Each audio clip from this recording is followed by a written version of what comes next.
Hi guys, welcome back to my channel LTHP TV. And for today's video guys ay titignan natin itong i-check natin itong kaniyang gemstone na ipinadala sa ating ka-TH. Ito po, ayan. Ayan, itong kulay pula na bato guys na para siyang glass, a piece of glass, pero ano siya, malamang opalites ito.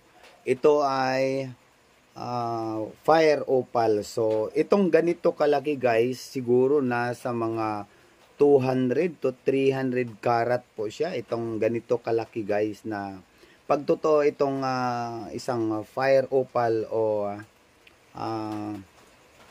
Mexican fire opal ay talagang napakamahal nito guys kung ating ibibinta dahil nga sa 100 plus karat siya.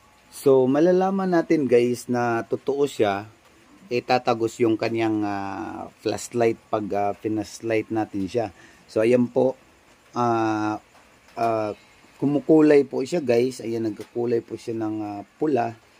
At saka tagos po ang kanyang kulay. So, iba naman yung, iba naman yung red tisa na look alike nito na bato.